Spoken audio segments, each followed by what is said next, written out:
우리 옆에 계신 분들과 우리 환하게 웃으면서 인사할까요? 메리 크리스마스 인사하겠습니다. 한 번 더 인사할까요? 영어가 또 익숙하지 않은 분들도 계시니까요. 복된 성탄 되세요 인사하겠습니다. 여러분, 여기에서 이렇게 보면 저희 앉아있는 의자가 빨간색이잖아요. 이때를 위해서, 그죠? 색깔이 빨간색이니까 또 너무 예쁘네요.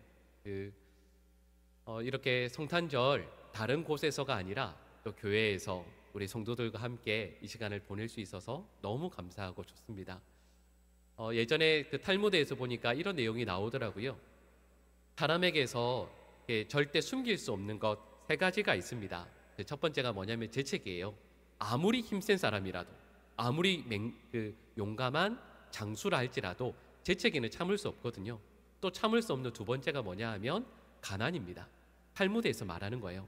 가난의 영향을 벗어날 수 없다, 이런 뜻이겠죠. 근데 세 번째가 있습니다. 숨길 수 없는 것 세 번째가 뭘까요? 네, 사랑이에요. 다 경험해 보셨죠? 이게 사랑에 빠진 그 사람의 눈빛은 이게 어떻게 할 수가 없죠. 사랑에 빠지게 되면 저절로 나오게 되는 미소, 또 저절로 나오게 되는 웃음, 이런 걸 도저히 숨길 수가 없습니다. 근데 여러분, 이 세 가지와 함께 2024년 한 해를 마무리하면서 생각을 해보니까 제가 교회를 위해서, 성도를 위해서 기도하다가 이것도 하나 숨길 수 없는 게 있겠구나 라고 생각이 들었던 게 있습니다.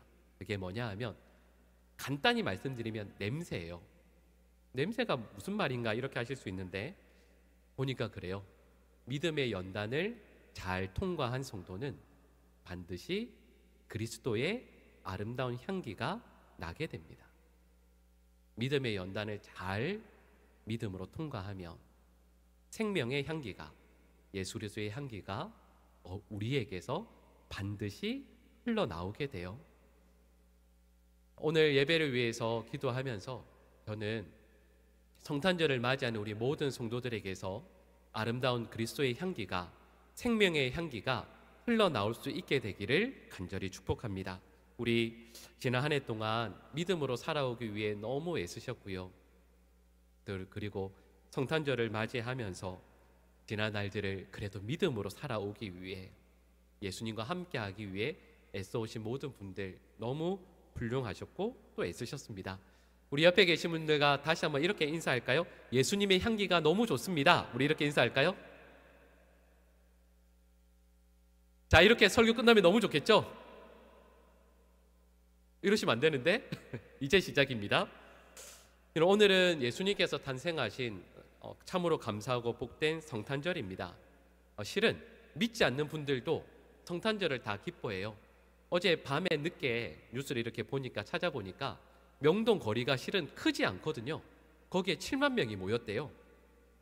사람들이 얼마나 좋으면 그 밤에, 추운 밤에 그렇게 많이 모였겠습니까? 믿지 않는 분들도, 그리고 우리 믿는 사람들도 성탄절은 참 기쁜 날이지, 복된 날이지, 감사하고 은혜의 날이지, 이렇게 이야기해요. 근데 여러분, 그것도 아시죠? 막상 성경을 읽어보면 성탄절, 예수님께서 태어나신 그날의 분위기가 이렇게 행복하지가 않습니다. 오히려 성경 말씀을 읽어보면 긴장, 안쓰러움, 그리고 걱정, 긴박함, 이런 내용들이 훨씬 더 많이 묻어나요. 예수님께서 탄생하셨던 그 날을 담고 있는 복음서가 마태복음과 누가복음입니다. 내용은 좀 달라요. 근데 뉘앙스는 비슷합니다. 이런 거죠. 하나님의 아들이 이 땅에 오셨는데 하나님의 백성들이 환영하지 않더라. 이껏 하나님의 백성은 아는 척도 하지 않는데 하나님을 믿지 않는 동방의 박사들, 그리고 들에서 지내는 목자들이 예수님께 와서 경배하더라. 하나님이 오셨는데 이 땅이 거부해서 그 하나님의 아들이 애굽으로 피신 가셔서 시간을 지내시다가 겨우 돌아오셨더라. 이런 내용이에요. 그리고 이 내용을 요한복음은 직설적으로 이렇게 이야기하죠. 하나님의 아들이 이 땅에 빛으로 오셨는데 세상의 사람들이 그를 거부하였다. 이렇게 말씀이 나오고 있습니다. 실은 오늘 본 말씀도 같은 내용이죠. 동방의 박사들이 예수님께 나와서 경배하였다. 이 내용입니다. 근데 여러분, 다시 생각을 해보면 동방의 박사들은 유대인들에게는 어떤 사람들이냐면 거리끼는 사람들이거든요. 쉽게 얘기하면 뭐죠? 이방인입니다. 유대인들에게 이방인은 저주의 대상이고요, 기피 대상 1호입니다. 절대 가까이 하고 싶지 않은 그런 사람들이라 할 수 있죠. 그런데 이 동방박사들은 거기에 더해서 이방인이라는 것에 더해서 동방박사라는 말 자체가 지금 우리로 말하면 직업이 뭘까요? 별을 보고 점치는 사람들이라는 뜻이에요. 그러니까 여러분, 이건 유대인들 입장에서 보면 절대 환영할 사람이 아니라 그런 뜻이겠죠. 별을 보고 점치고 별을 보면서 세상이 이렇게 돌아가겠구나 예측하는 사람들입니다. 근데 오늘 본 말씀의 내용이 뭐죠? 이런 동방박사들이 그 먼 길을 와서 예수님께 나와 예배하고 엎드리더라 하는 거죠. 근데 반대로 하나님의 백성들은, 소위 말하는 경건한 하나님의 백성이라고 하는 사람들은 예수님께 나오지 않더라.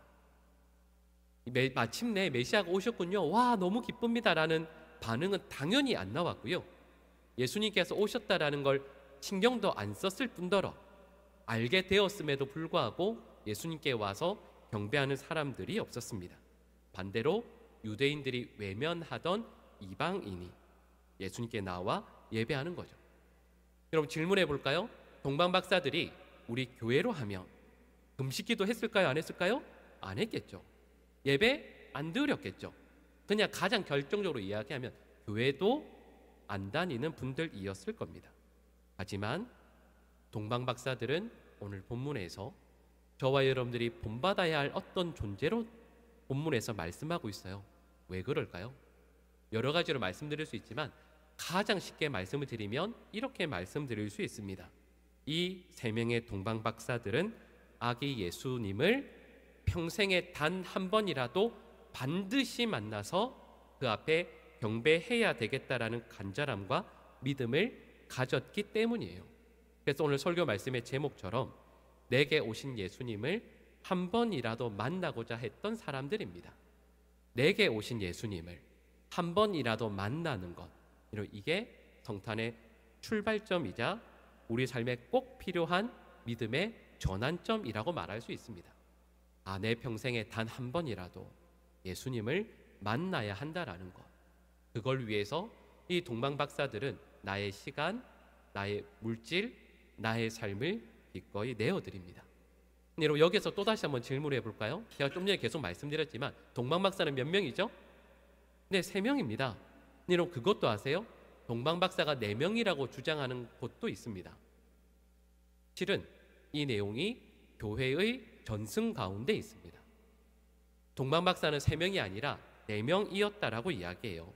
그리고 이 전승이 쭉 이어져 나오다가 헨리 반 다이크 목사님이라는 분이 그 전승을 가지고 책을 하나 씁니다. 그 책의 제목이 뭐냐 하면 네 번째 동방박사 알타반이라는 소설이 있습니다. 여러분, 이 내용을 잠시 설명드리면 이런 내용이에요. 네 번째 동방박사인 알타반이 아기 예수님을 만나기 위해서 예물을 준비해요. 그게 뭐냐 하면 청옥, 루비, 그리고 값비싼 진주를 준비합니다. 그리고 길을 나서요. 그래서 이 4명의 동방박사들이 함께 모여서 같은 데서 사는 것이 아니었기 때문에 몇 월 며칠 몇 시에 어느 곳에서 함께 모여서 우리 메시아를 향해서 같이 출발하자라고 약속을 정합니다. 그런데 이 알타반이라는 4번째 박사가 3시간 정도가 늦어서 거기에 합류를 못해요. 그래서 따로 출발하게 되었습니다. 그러니까 여러분, 근데 그냥 여기만 모이게 한 게 아니라 혹시나 그때를 대비해서 2번째 접선 장소가 있었습니다. 며칠 후에 몇 시에 어디에서 만나자. 그래서 거길 향해 이 알타반이 열심히 갑니다. 근데 가다가 걸음을 재촉해서 가다가 한 종려나무 아래에서 한 히브리인을 만납니다. 지금으로 말하면 유대인이라 할 수 있겠죠. 한 병든 유대인을 종려나무 아래에서 만나게 됩니다. 죽어가요. 근데 이 알타반이 이런 고민을 합니다. 빨리 아기 예수님을 만나기 위해서, 합류하기 위해서 갈 것인가, 촉박한데, 아니면 이 병든 히브리인을 고쳐줄 것인가 고민을 합니다. 그러다가 이분이 이 병든 히브리인을 고쳐주어야겠다. 그래서 자기의 시간과 물질을 들여서 그 병자를 극진히 돌봐줍니다. 근데 그 히브리인이 이렇게 이야기해요. 당신 지금 메시아를 만나기 위해서 예루살렘으로 가고 계시는 것 같은데 아니라고. 메시아는 예루살렘이 아니라 베들레헴에 나실 것입니다. 이 이야기를 해줍니다. 그래서 이 말을 듣고 이 알타바는 예루살렘이 아니라 베들레헴을 향해서 홀로 열심히 달려갑니다. 근데 열심히 달려갔는데 결국 가서 보니까요, 늦은 거예요. 나머지 3명의 박사들은 이미 아기 예수님께 경배하고 3일 전에 그 길을 떠나가 버렸습니다. 그래서 어디로 가야 되나 막 찾는데 그 예수님이 안 보이는 거죠. 근데 한 아기를 품에 안은 어떤 한 여인을 만납니다. 근데 그 여인이 이렇게 이야기해줘요. 당신이 지금 찾고 있는 그 이야기를 들어보니까 그 가정이, 그 부부와 어린 아이를 품에 안았던 그 사람들이 이집트로, 애굽으로 가는 것 같았다. 이 이야기를 해줍니다. 근데 그 이야기를 듣고 어떻게 해야 되나, 애굽으로 가야 되나 하고 있는데 갑자기 우리 성경에 나오는 것처럼 헤롯의 군사들이 2살 이하의 아이들을 다 죽이기 위해서 집안을 샅샅이 수색하다가 품에 아이를 안은 이 아주머니를 보게 됩니다. 그리고 그 아이를 손에 잡아서 빼앗아서 죽이려고 합니다. 근데 그때 이 4번째 동방박사가 예수님께 예물로 드릴 귀한 청옥을 품에서 꺼내서 주면서 제발 이 아이를 살려달라고 애원합니다. 그랬더니 헤롯의 그 군사가 아이를 다시 품에 돌려주면서 나는 아무것도 못 봤다 하고는 그 집을 황급히 서둘러 나가는 거죠. 그래서 한 아이의 생명을 살리게 됩니다. 그리고 나서 이 4번째 동방박사는 애굽으로 가요. 애굽으로 가서 예수님이 어디 있는지를 모르니까 피난촌이라든지 빈민촌이라든지 노예시장까지 다 찾아다니면서 예수님께서 과연 어디에 계신가를 계속해서 찾아다닙니다. 그러다가 실패해요. 근데 한 노예시장에서 아이를 품에 안은 한 엄마가 있는데 노예시장의 상인이 그 아이를 어머니의 품에서 빼앗아서 아이를 이쪽에 그리고 엄마를 저쪽에 팔려고 하는 광경을 보게 됩니다. 그리고 이 4번째 동방박사는 이 어머니와 아이를 구하기 위해서 품 안에 있는 루비를 꺼냅니다. 그리고 그들을 구해줘요. 그리고 이 여인의 고향인 구스 땅이죠. 지금으로 말하면 에티오피아입니다. 데려다 주기 위해서, 소원인 고향으로 데려다 주기 위해서 그들을 구스까지 인도해 줍니다. 그리고 다시 돌아오게 돼요. 근데 여러분, 이 시간이 전부 다 해서 몇 년이 걸리냐면 33년이 걸립니다. 그리고 이 4번째 동방박사가 결국에는 예수님을 만나게 돼요. 어디에서 만나게 되냐면 십자가에 달린 예수님을, 마지막 호흡들을 내쉬고 있는 예수님을 십자가 앞에서 만나게 된다라는 그런 전승이 우리 교회에 전해져 내려왔습니다. 여러분, 저는 이 내용이 진실일 것이라고는 생각하지 않습니다. 하지만 이 내용을 우리 교회가 지금까지 전해온 데는 분명히 이유가 있겠죠. 여러분, 이 이야기의 교훈이 무엇일까요? 어려움에 처한 이웃을 나의 물질을 가지고 도와야 된다. 물론 그렇게 이해하실 수도 있습니다. 이웃 사랑, 이것을 예수님께서 기뻐하신다라고 적용할 수도 있겠죠. 여러분, 이 이야기의 내용은 단순히 그런 내용이 아닙니다. 이 말씀의 교훈은 이렇게 적용할 수 있지 않을까요? 여러분, 말씀드린 이 4번째 동방박사는 아기 예수님을 만나지는 못했습니다. 하지만 아기 예수님을 만나지는 못해도 그는 평생 예수님께서 가신 길을 뒤따라 걸어갔습니다. 아기 예수님은 못 만났죠. 근데 그의 걸음은 늘 예수님께서 가신 걸음을 뒤따라 가는 것이었습니다. 여러분, 저희들은 2000년 전에 나신 그 예수님을 2000년 전으로 돌아가서 만날 수는 없습니다. 아기 예수님을 지금 만날 수는 없겠죠. 하지만 저희들 모두는 그리스도인이고 예수님께서 가신 그 길을 평생 따라가기 위해 애써야 하는 사람들입니다. 오늘 설교 말씀의 제목처럼 내 주님께서 우리에게 오신 것이 성탄이라고 한다면 2000년 전에 오신 그 예수님께서 우리의 삶의 날마다 찾아오시고 예수님께서 걸어가셨던 그 길을 평생토록 살아가기 위해 애쓰는 것이 진정 성탄을 살아가는 성도들의 마땅한 삶이 아니겠습니까? 처음 말씀드렸던 것처럼 여러분, 저희들은 반드시 우리 인생의 한순간 예수님을 인격적으로 만나는 순간이 있어야만 합니다. 오늘 우리 유아세를 받은 우리 3명의 자녀들도, 그리고 우리 모든 부모님들과 우리 모든 성도들도 예수님을 반드시 인격적으로 만나는 순간이 있어야만 합니다. 그리고 우리 평생의 삶은 예수님께서 살아가신 그 길을 뒤따라가기 위해 애쓰는 삶이 되어야 하는 것이죠. 그래야 오늘 성탄을 맞이하는 저희들에게 이 날이 너무 감사하고 기쁜 날로 한순간으로 고백되어지고 나서 잊혀지는 것이 아닌 우리 평생에 예수님으로 인하여 기뻐할 수 있을 것이고 감사할 수 있을 것이라 믿습니다.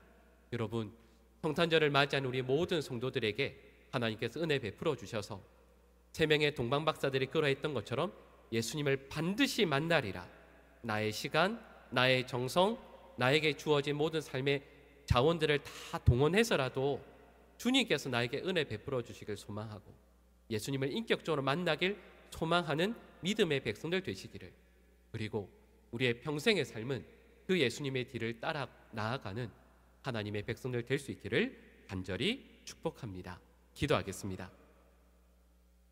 사랑의 하나님, 예수님을 우리 평생에 반드시 만날 수 있는 믿음의 백성들 되게 하시고 그 만난 예수님을 평생토록 따라가는 우리 하나님의 자녀들 되게 하여 주시옵소서. 예수님의 이름으로 기도합니다. 아멘.